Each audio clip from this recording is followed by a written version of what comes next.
Hello दोस्तों, welcome to easy education में आप सभी का स्वागत है। जैसा कि आप जीके जीएस का ब्रह्मास्त्र बैच उत्कर्ष क्लासेस पर कुमार गौरव सर द्वारा 1 अगस्त को चालू किया गया है। उसकी फ़ीस केवल 24 घंटे के लिए 99 रुपये थी। अगर आपने उस बैच को नहीं ले पाया है तो आपको चिंता करने की कोई बात नहीं है, क्योंकि हम 15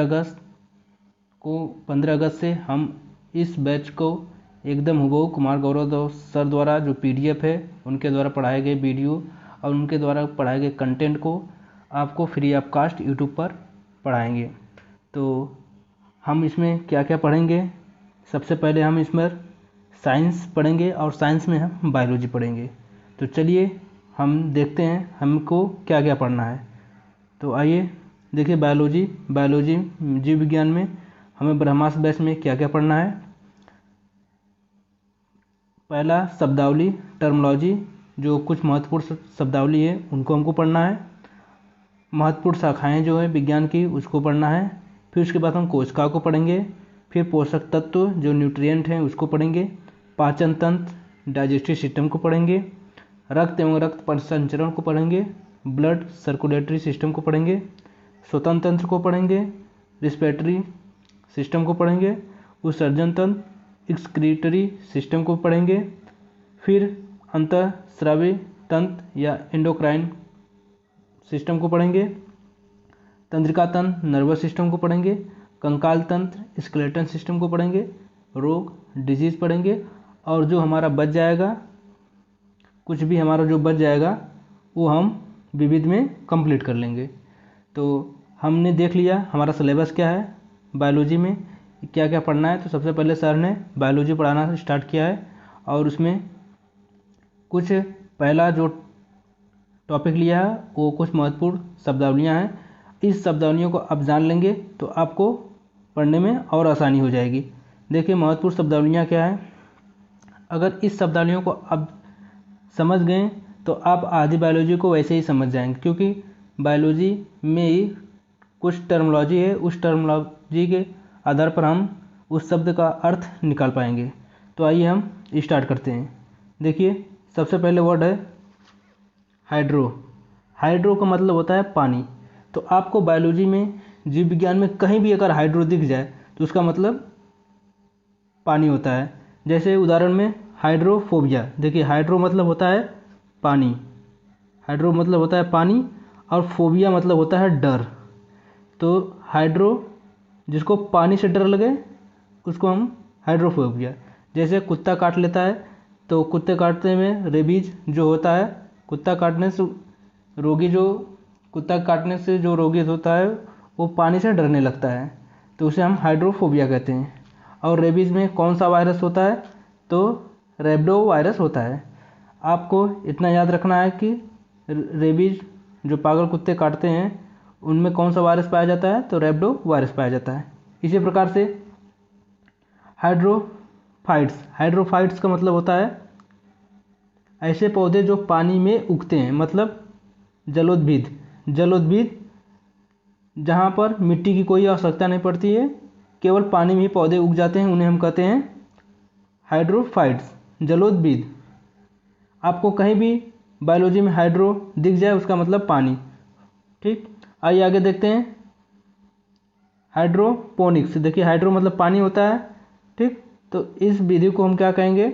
हाइड्रोपोनिक्स का मतलब होता है वह विधि जिसके द्वारा जल में पौधे उगाया जाता है।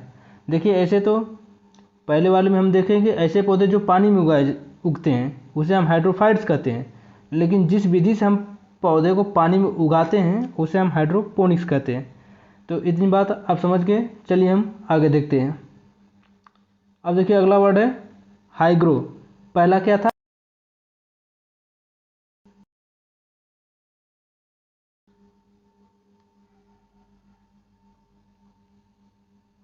दूसरा वर्ड क्या है? हाइग्रो। हाइग्रो मतलब होता है आर्द्रता। आर्द्रता मतलब ह्यूमिडिटी। ह्यूमिडिटी, इसका मतलब कहीं भी अगर आपको बायोलॉजी में हाइग्रो दिख जाए उसका मतलब हो जाएगा आर्द्रता। जैसे हाइग्रोमीटर, हाइग्रोमीटर क्या करता है? आर्द्रता मापने वाला उपकरण या यंत्र।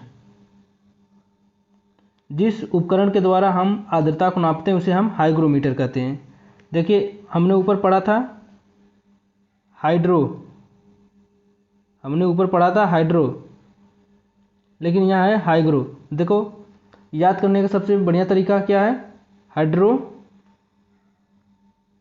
याद करने का सबसे बढ़िया तरीका देखा, हाइड्रो, हाइड्रो डॉक्टर, डॉक्टर क्या कहता है? पानी पियो, ठीक है। और हाइग्रो आर्द्रता, तो जहाँ पानी पीने की बात आए वहाँ हाइड्रो, हाइड्रो, और जहाँ आर्द्रता की बात आए हाइग्रो। तो आप आई होप आप समझ गए होंगे। चलिए हम आगे चलते हैं। देखिए अगला वर्ड है ज़ीरो। ज़ीरो मतलब होता है शुष्क। देखिए अगर शुष्क मतलब कुछ नहीं, एकदम सूखा सूखा, तो जहाँ पर जीरो आपको बायोलॉजी में कहीं दिखे हुआ मिल जाए तो उसका मतलब होता है शुष्क, ड्राई, ठीक है। जैसे उदाहरण में देखें हम ज़ीरो फाइट। ज़ीरो फाइट का क्या मतलब होता है? मतलब कि जहाँ शुष्क में उगने वाले पौधे, जैसे मरुस्थल में उगने वाले पौधों को हम ज़ीरो फाइट कहते हैं। जैसे नागफनी, कैक्टस जो होता है वो मरुस्थल में उगता है, तो इसलिए हम उसे ज़ीरो फाइट कहते हैं। इसे मरुद्भिद कहते हैं। मरुविद, मरु मतलब सूखा, विद मतलब उगने वाला, जहाँ पर सूखे में उगे उसे हम मरुद्भिद कहते हैं। ऐसे ही जीरोप्थैल्मिया, देखो जीरो मतलब ड्राई, ऑप्थैल्मिया मतलब होता है आँख। तो जब आँख ड्राई हो जाए या आँख का सूखना, उसे हम जीरोप्थैल्मिया कहते हैं। देखिए ये होता कौन से है? ये एक बीमारी है, ये होता है विटामिन ए की कमी से। तो विटामिन ए की कमी से, विटामिन ए की कमी से होने वाला रोग जो है जीरोप्थैल्मिया होता है। इसमें क्या है? आँख सूख जाती है, ड्राई हो जाती है।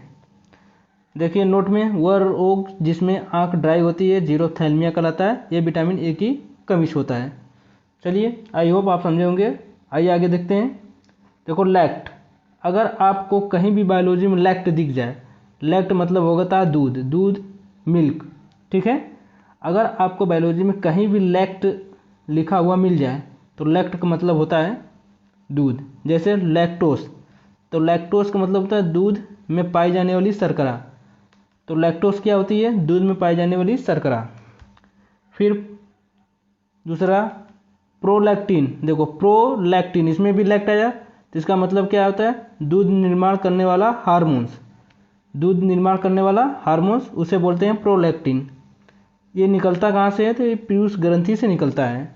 तो पीयूष ग्रंथि जो है, पीयूष ग्रंथि प्रोलैक्टिन हार्मोन्स निकालता है, जिससे कि दूध का निर्माण होता है। अगला लैक्टोबैसिलस, देखिए इसमें लैक्टो आया, तो दूध से दही बनाने वाला जीवाणु जो होता है उसे हम बोलते हैं लैक्टोबैसिलस। तो आपने तीन चीज़ें पढ़ा। लैक्टोस, लैक्टोस क्या होती है? ये दूध में पाई जाने वाली शर्करा होती है। प्रोलैक्टिन क्या होते हैं? ये हार्मोन्स होता है जो दूध का निर्माण करता है। और लैक्टोबैसिलस क्या होता है? दूध से दही बनाने वाला जीवाणु होता है। आई होप आप समझे होंगे। चलिए हम आगे देखते हैं। चलिए अब एक क्वेश्चन आपसे पूछ लिया जाए, निम्न में से कार्बोहाइड्रेट नहीं है, तो अब बताइए लैक्टोज, सुक्रोज, माल्टेज और ग्लूकोज, इन सब में बताइए कि कौन कार्बोहाइड्रेट नहीं है। देखिए पहचानने का सबसे आसान तरीका है, जिस भी वर्ड के लास्ट में अगर ओज आ जाए, ओज आ जाए तो उसे हम बोलते हैं कार्बोहाइड्रेट। अगर एज आ जाए तो उसे हम बोलते हैं एंजाइम। देखिए ओज और एज, अगर लास्ट में किसी भी वर्ड के ओज आ जाए तो वो कार्बोहाइड्रेट हो जाता है, और एज आ जाए तो एंजाइम हो जाता है। इसी प्रकार देखिए हम क्वेश्चन अब सॉल्व करते हैं। देखिए निम्न में से कार्बोहाइड्रेट नहीं है, देखिए लैक्टोज, इसमें आया ओज, तो इसका मतलब ये है, ठीक। सुक्रोज, इसमें भी ओज आया, ये भी है। देखिए इसमें ग्लूकोज, इसमें भी ओज आया, तो ये भी है। माल्टेज, इसमें देखिए एज आया, एज का मतलब होता है एंजाइम। क्या होता है? एंजाइम। तो इसका मतलब होता है एंजाइम। तो हमारा राइट आंसर हो जाएगा option number C, maltase. Maltase क्या है? कार्बोहाइड्रेट नहीं है। चलिए आगे देखते हैं। देखिए ये टर्मोलॉजी है, अब इस टर्मोलॉजी को समझ जाएंगे तो बायोलॉजी का अधिकतर वर्ड आप समझ जाएंगे। देखिए अगला है कार्डियो। कार्डियो मतलब होता है हार्ट। हार्ट मतलब हृदय, दिल। ठीक, तो जैसे एग्जाम्पल में कार्डियोलॉजी, तो स्टडी ऑफ हार्ट, इसको हम बोलते हैं कार्डियोलॉजी।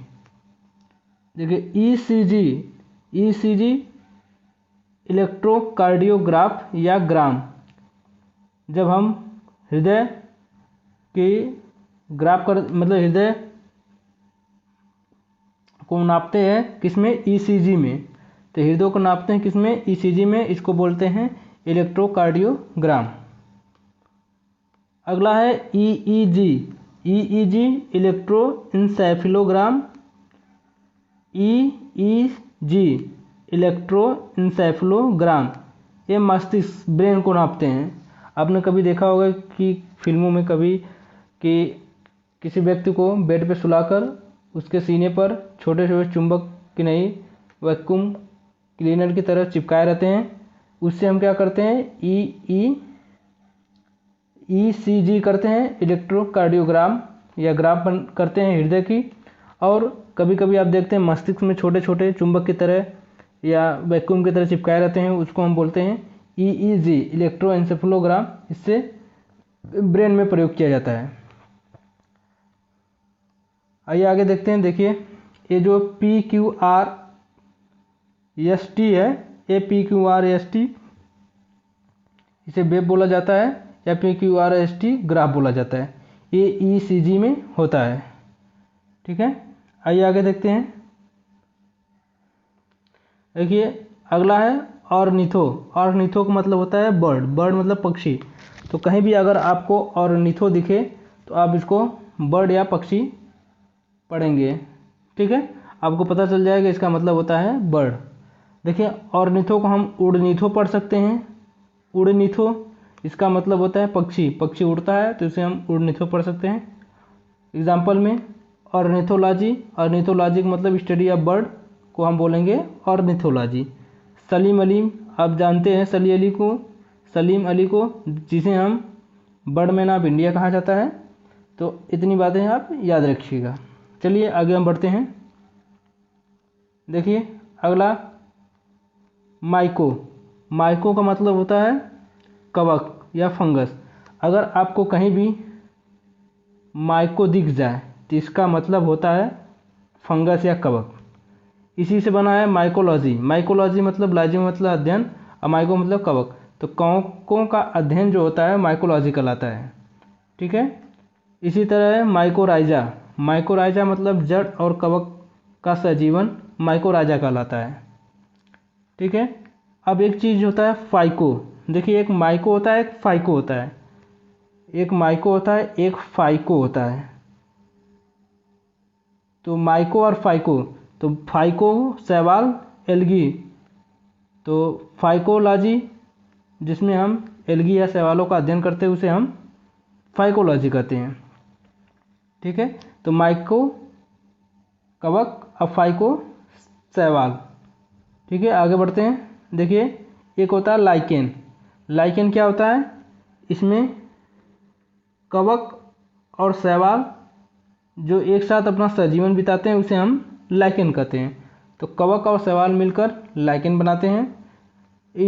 लाइकेन क्या होता है? वायु प्रदूषण का सूचक होता है। जहाँ भी वायु प्रदूषण होगा वहाँ पर लाइकेन की संख्या कम हो जाएगी। जैसे जैसे वायु प्रदूषण बढ़ेगा लाइकेन की संख्या कम होगी। इससे पता चलता है यहाँ पर वायु प्रदूषण अधिक है। और देखिए सबसे महत्वपूर्ण एक क्वेश्चन है, रोसेला नामक लाइकेन से लिटमस पत्र बनता है। तो लिटमस पत्र किससे बनता है? रोसेला नामक लाइकेन से। आपको ये पता होना चाहिए रोसेला लाइकेन से क्या बनता है? लिटमस पत्र। अब लिटमस पत्र क्या करता है?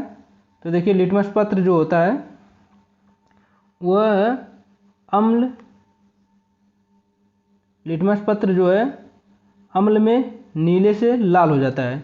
अगर अम्ल लिटमस पत्र नीला है, अगर उस पर अम्ल हम डालेंगे तो वो लाल हो जाएगा। और यदि लिटमस पत्र पर हम क्षार डालेंगे तो लिटमस पत्र लाल से नीला हो जाएगा। ठीक है, तो हमें याद करना है कैसे कि लिटमस पत्र अम्ल में क्या होता है, नीला से लाल। तो हमें क्या करना है, अनीला कर देंगे, मतलब अम्ल से लिटमस पत्र नीला से लाल हो जाता है। इसी तरह क्षार से देखेंगे हम, क्षार लानी, तो क्षारलानी अगर हम देखेंगे तो हो जाएगा क्षार में। मतलब कहा कि क्षार से जो लिटमस पत्र लाल से नीला हो जाता है तो उसे हम क्षारलानी बोलेंगे। ठीक, और अम्ल को अनीला बोलेंगे। ठीक है, आइए हम आगे चलते हैं। ये क्वेश्चन हम कर लेते हैं। माइकोराइजा किसका सजीवन है? अभी आपको हमने पीछे बताया था माइकोराइजा किसका सजीवन है, तो जल और शैवाल का, जड़ और कवक का, जड़ और लाइकेन का, जड़ और रसगुल्ले का। तो सर ने यहाँ पर चौथा ऑप्शन रख दिया था, जड़ और रसगुल्ला। तो आपको बताना है माइकोराइजा किसका सजीवन है। तो अभी हमने आपको देखो पीछे आपको बताया था माइकोराइजा जड़ और कवक का सजीवन है। तो यहाँ पर जड़ और कवक का सजीवन, राइट आंसर ये हो जाएगा। चलिए आगे बढ़ते हैं। देखिए अगला वर्ड है ऑस्टियो। ऑस्टियो का मतलब होता है बोन मतलब हड्डी। ठीक है, देखिए ऑस्टियोलॉजी, एग्जाम्पल में ऑस्टियोलॉजी मतलब जिसमें हम हड्डियों का अध्ययन करते हैं उसे हम ऑस्टियोलॉजी बोलते हैं। इसी तरह ऑस्टियोमलेशिया क्या होता है, हड्डी कमज़ोर होना जो होता है उसे ऑस्टियोमलेशिया कहते हैं। देखो ऑस्टियो मतलब हड्डी, मलेशिया मतलब कमज़ोर, तो जहाँ पर हड्डी कमज़ोर हो जाती है उसे हम ऑस्टियोमलेशिया कहते हैं। ये विटामिन डी की कमी से होता है। इस बीमारी किस में पाई जाती है बीमारी, तो वयस्कों में पाई जाती है। लेकिन फिर भी एक हम बीमारी पढ़ते हैं रिकेट्स क्या होती है, ये भी विटामिन डी की ही कमी से होती है, लेकिन ये बच्चों में होती है। किस में होती है, बच्चों में। ठीक, इतना समझे। चलिए आगे चलते हैं। अगला वर्ड है अपना हीपेट का मतलब होता है लीवर या यकृत। क्या होता है, लीवर या यकृत या जिगर। तो हीपेट कहीं भी अगर बायोलॉजी में आपको आ जाए हीपेट मतलब लीवर, हीपेट मतलब हाई पेट में क्या है, लीवर, इसे याद करेंगे। हीपेट में मतलब लीवर। ठीक है, तो हिपेटोलॉजी का मतलब लीवर का अध्ययन हिपेटोलॉजी कहलाता है। इसी से एक जो बीमारी होती है उसका नाम रखा गया है हेपेटाइटिस मतलब जो लीवर को प्रभावित करता है उसे हम हेपेटाइटिस डिजीज कहते हैं। देखिए नोट में मानव शरीर की सबसे बड़ी ग्रंथि लीवर कहलाती है और मानव शरीर के सबसे बड़ा अंग स्किन कहलाता है। ठीक है, तो आपको याद रखनी है मानव शरीर की सबसे बड़ी ग्रंथि लीवर और मानव शरीर का सबसे छोटा अंग स्किन। ठीक है, आगे देखते हैं। अगला वर्ड एंटीमो मतलब होता है कीट। जो कीट पतंगे होते हैं उसे हम एंटीमो कहते हैं। तो एंटीमोलॉजी क्या कहलाता है, कीटों का अध्ययन। तो जिस विज्ञान की शाखा में हम कीटों का अध्ययन करते हैं उसे हम एंटीमोलॉजी बोलते हैं। ठीक है, अब इतनी बात को याद रखिए। चलिए आगे चलते हैं। अगला वर्ड आ गया हमारा ल्यूको का मतलब होता है वाइट या श्वेत या सफ़ेद। ठीक है, जैसे आपको कहीं भी अगर ल्यूको मिल जाए, आप बायोलॉजी में कहीं भी अगर ल्यूको देखेंगे इसका मतलब श्वेत होता है या सफ़ेद होता है वह वाइट होता है। ठीक, तो जैसे ल्यूकोसाइट क्या होता है, WBC श्वेत रक्त कणिका, इसका नाम क्या होता है, ल्यूकोसाइट होता है। तो जो वाइट ब्लड कार्पोसेल्स होता है उसका नाम ल्यूकोसाइट होता है, किसमें, साइंस की भाषा में। ठीक, इसी तरह ल्यूकेमिया, देखिए ल्यूको मतलब हो जाएगा वाइट या सफ़ेद और केमिया मतलब WBC की अधिकता। जहाँ पर वाइट ब्लड कार्पोसेल्स की अधिकता हो जाती है उसे हम ल्यूकेमिया बोलते हैं। इसी को हम रक्त कैंसर भी बोलते हैं। तो रक्त कैंसर किसको बोलते हैं? ल्यूकोमिया को बोलते हैं। ठीक है, चलिए आगे हम अगला वर्ड देखते हैं। देखिए क्रायो, यहाँ पर अगला वर्ड है क्रायो। क्रायो का मतलब होता है वेरी लो टेम्परेचर या अति न्यून ताप। तो कहीं भी आपको क्रायो दिख जाए तो इसका मतलब होता है वेरी लो टेम्परेचर। जैसे आपने एग्जाम्पल में देखा होगा क्रायोजेनिक इंजन। तो क्रायोजेनिक इंजन क्या होता है? वह इंजन जो अति न्यून ताप पर कार्य करे उसे हम क्रायोजेनिक बोलते हैं। जैसे आपने रॉकेट में देखा होगा कि क्रायोजेनिक इंजन का प्रयोग किया गया है। तो क्रायोजेनिक इंजन का मतलब क्या होता है कि वेरी लो टेम्परेचर वाला जो फ्यूल है वो डाला जाता है। फ्यूल में क्या क्या रहता है? जैसे hydrogen liquid plus oxygen liquid करके डाला जाता है। ये वेरी लो टेम्परेचर किया जाता है। ठीक है, इसी तरह आपने अभी चंद्रयान 3 को देखा है। तो इसमें चंद्रयान 3 में जो 14 जुलाई 2023 को लॉन्च किया गया था, उस रॉकेट का नाम था LVM-3 M4 रॉकेट। लेकिन उसमें जो इंजन का प्रयोग किया जाता है क्रायोजेनिक इंजन का, वो C-25। तो चंद्रयान 3 में C-25 क्रायोजेनिक इंजन का प्रयोग किया गया। तो आपको पता चल गया क्रायोजेनिक इंजन का मतलब जो न्यून ताप पर कार्य करता हो।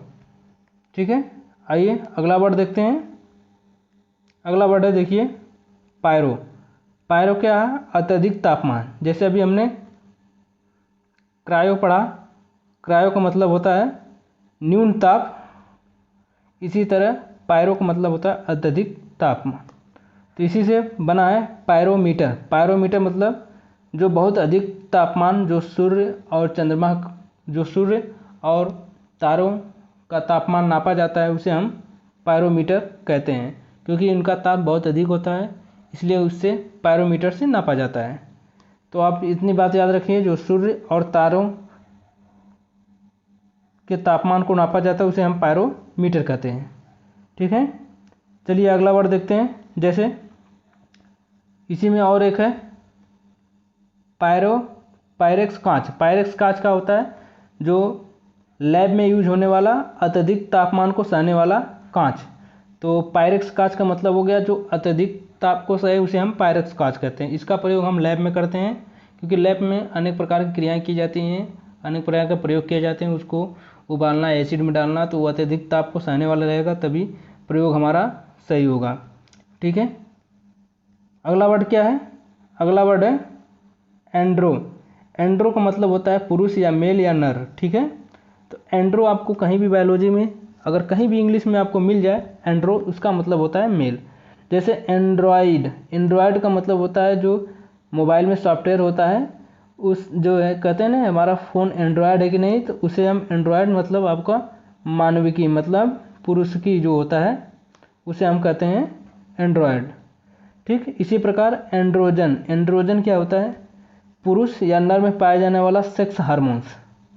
ठीक है, जिसको हम टेस्टोस्टेरोन भी कहते हैं। तो एंड्रोजन जो है पुरुष में पाया जाने वाला सेक्स हार्मोन, जिसको हम टेस्टोस्टेरोन के नाम से जानते हैं। इसी प्रकार एंड्रोसियम। एंड्रोसियम क्या होता है? देखो एंड्रो मतलब नर, तो एंड्रोसियम मतलब फूल में नर जनन जो अंग होता है उसे हम बोलते हैं एंड्रोसियम। इसकी हिंदी होती है पुमंग। क्या होती है? पुमंग। एंड्रोसियम की हिंदी पुमंग।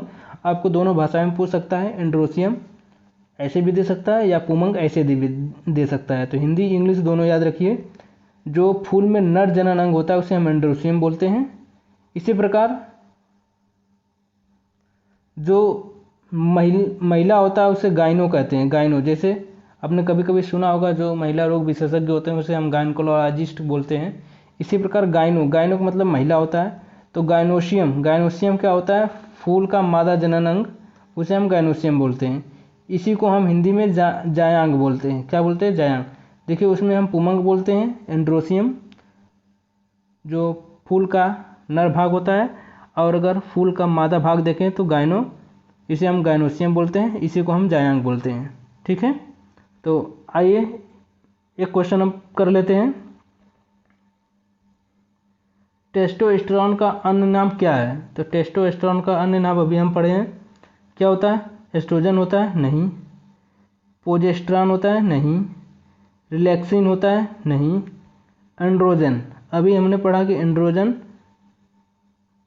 ठीक है, पुरुषों में जो पाया जाता है हार्मोन, सेक्स हार्मोन, उसे बोलते हैं टेस्टोस्टेरॉन या एंड्रोजन, ठीक है। अब देखिए यहाँ पर कुछ जो है पुष्प के नर जननांग और मादा जननांग हैं, तो आइए हम देख लेते हैं। देखिए, जैसे मादा जननांग को हम जयांग बोलते हैं और नर जननांग को पुमंग बोलते हैं। देखिए एक पुष्प है, पुष्प में आपको जो एकदम ऊपर वाला भाग दिखेगा, ऊपर ये बीच वाला, इसको हम बोलते हैं वर्तिकाग्र, जिसको स्टिग्मा बोलते हैं। ये मादा जननांग है, ये ऊपर वाले भाग, और जो ये नीचे आया है इसको हम बोलते हैं स्टाइल या वर्तिका, ठीक है। और इसके जो लोटे के समान यहाँ पर आकृति रहती है गोल की, उसे बोलते हैं ओवरी या अंडाशय, ठीक है। और ये सब किसका भाग होता है? स्त्री केसर, मतलब ये किसका भाग होता है? ये मादा जननांग का भाग होता है। इसी प्रकार यहाँ पर देखिए जो यहाँ ऊपर है इसको हम बोलते हैं परागकोश, ठीक है। और इसके जो ये भाग आया है पतला सा, इसको बोलते हैं पुतंतु, जिसको हम फिलामेंट बोलते हैं, ठीक है। और परागकोश में ही परागकण भरे रहते हैं, और यहाँ पर जो वर्तिकाग्र है, वर्तिकाग्र के माध्यम से परागकोश में भरे परागकण जो होते हैं मेल के, ये फीमेल के भाग में जाते हैं। जैसे आपने कभी कभी सरसों के खेत में जब सरसों फूली रहती है जाते हैं, तो आप ऐसे हाथ फेरते हैं तो आपको पीला पीला आपके हाथ में लग जाता है, तो ये मेल का जो होता है ना वो परागकण होता है। और परागकण मेल का जो होता है, अगर आप हाथ फेरते हैं तो वही परागकण जो है फीमेल के इस वाले भाग में चला जाता है। अब इसके माध्यम से नीचे चला जाता है और यहाँ पर आकर यहाँ पर बीज या फल का निर्माण कर देता है। यहाँ पर निषेचन की क्रिया चालू होती है, किसमें? अंडाशय में, जिससे क्या है फल या बीज का निर्माण होने लगता है, ठीक है। तो इसे हम पुंकेसर कहते हैं। देखिए ये जो पत्ती होती है इसे हम बायदल बोलते हैं, और ये जो भाग होता है बाहर उसे हम अंदर का, उसे अंडकोश या अंडकोशिका कहते हैं। तो इतनी बातें आप समझ गए कि मादा जननांग क्या होता है, नर जननांग क्या होता है, ठीक है। आइए हम आगे चलते हैं। देखिए राइनो का मतलब होता है नाक। क्या होता है? नाक, नोज। जैसे राइनो वायरस मतलब सर्दी जुकाम के कारण होने वाला जो रोग होता है उसे हम राइनो वायरस कहते हैं, क्योंकि वह सर्दी जुकाम नाक से संबंधित होता है, इसमें नाक जाम हो जाती है, ठीक है। तो अगला क्या है? ऑप्थेल्म मतलब होता है आँख। देखिए अभी हमने पीछे भी पढ़ा था जीरोथैल्मिया, तो उसी में आया था ऑप्थेल्म। तो ऑप्थेल्म मतलब होता है आँख, ठीक है। तो ऑप्थेल्मोलॉजी मतलब क्या होता है? जिसमें आँखों का अध्ययन किया जाए। तो आँखों का जिसमें अध्ययन किया जाए उसे हम बोलते हैं ऑप्थेल्मोलॉजी। इसी प्रकार हमने पीछे पढ़ा था जीरोप्थेल्मिया का मतलब देखिए यहाँ पर ऑप्थेल्मिया आया कि नहीं, ऑप्थेल्मिया यहाँ है, जीरो का मतलब शुष्क, ड्राई।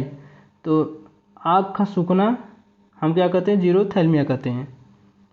अगला वर्ड, अब इतनी बातों को रिवाइज कर लीजिएगा, नहीं तो अभी हम आपको कुछ देरी में रिवाइज करवा देंगे, ठीक है। चलिए अगला वर्ड देखते हैं, सिस्मो का मतलब होता है कंपन, ठीक है। जैसे आपने सुना होगा सिस्मोग्राफ क्या करता है? इसे भूकंप मापी यंत्र कहा जाता है। मतलब जब भूकंप आता है तो जिससे उसको नापते हैं भूकंप को, उसको हम सिस्मोग्राफ कहते हैं। और भूकंप कितना तेज़ी से आया इसकी तीव्रता को नापने के लिए हम रिएक्टर स्केल का प्रयोग करते हैं, ठीक है। तो रिएक्टर स्केल ऐसे होती है, इस पर ऐसे ऐसे खाने बने होते हैं, और यहाँ पर 10, 20, 30, 40 ऐसे लिखा रहता है, या ऐसे बना रहता है, उस पर 1, 2, 3, 4 ऐसे बना रहता है। और यह प्रत्येक अपने पिछली वाली संख्या से 10 गुना होता है। ठीक है, अपने पिछली वाली संख्या से 10 गुना होता है। जैसे यहाँ पर 0 है तो इसका 10 गुना तो मान लीजिए वही होगा 10, फिर इसका 10 गुना 20। ठीक है, इसका गुना मतलब हमेशा 10 गुना होता रहेगा। तो इसे से हम रिएक्टर स्केल से भूकंप की तीव्रता नापते हैं। जैसे पृथ्वी पर भूकंप आता है तो ये मान लीजिए भूकंप की उत्पत्ति केंद्र, उसे हम बोलते हैं उत्पत्ति केंद्र, और इसकी तरंगे जहाँ पर टकराती हैं उसे हम बोलते हैं एपी सेंटर। क्या बोलते हैं? एपी सेंटर या अधिकेंद्र। तो भूकंप की तरंगे पृथ्वी पर जहाँ टकराती है उसे हम बोलते हैं एपी सेंटर। ठीक है, अधिकेंद्र, और जहाँ पर भूकंप उत्पन्न होता है उसको हम कहते हैं फोकस या उत्पत्ति केंद्र। ठीक है, तो इतना बातें आप समझ गए। चलिए आगे देखते हैं। देखिए बार का मतलब होता है भार या दाब। कहीं भी आपको अंग्रेजी में बार दिखे तो इसका मतलब होता है भार या दाब। जैसे बैरोमीटर मतलब दाब मापी यंत्र। बैरो का मतलब दाब, मीटर मतलब मापना, तो बैरोमीटर मतलब दाब मापी यंत्र। अगला वर्ड है लिथो कहीं आपको मिल जाए तो इसका मतलब होता है स्टोन, पत्थर। जैसे उदाहरण में लिथोस्फीयर मतलब स्थल मंडल जमीन। ठीक है, स्थल मंडल उसे हम बोलते हैं लिथोस्फीयर। इसी प्रकार अगला वर्ड है डर्मेटो मतलब स्किन, जिसमें जो जैसे कभी कभी आपने सुना डर्मोलॉजिस्ट, जो व्यक्ति या वह डॉक्टर जो स्किन रोग विशेषज्ञ होता है उसे हम डर्मोलॉजिस्ट बोलते हैं। तो डर्मो मतलब कहीं भी आ जाएगा, आपको समझ लेना कि स्किन से संबंधित है। इसी प्रकार हिस्टो कहीं आ जाए तो इसका मतलब होता है ऊतक, तो इसी से बना है हिस्टोलॉजी। हिस्टोलॉजी का मतलब जिस शाखा में हम ऊतकों का अध्ययन करते हैं उसे हम हिस्टोलॉजी बोलते हैं। ठीक है, इसी प्रकार है एनजीओ का मतलब होता है धमनी और शिरा। जिस शाखा में हम धमनी और शिरा का अध्ययन करते हैं उसे हम एंजियोलॉजी कहते हैं। तो एनजीओ कहीं आ जाए उसका मतलब होता है धमनी या शिरा। ठीक है, अगला वर्ड आ जाता है हिमेटो मतलब ब्लड। अगर आपको कहीं भी हिमेटो दिखे तो इसका मतलब होता है ब्लड या रक्त। जैसे हिमेटोलॉजी का मतलब हो जाता है जिस शाखा में हम ब्लड का अध्ययन करते हैं उसे हम हिमेटोलॉजी बोलते हैं। ठीक है,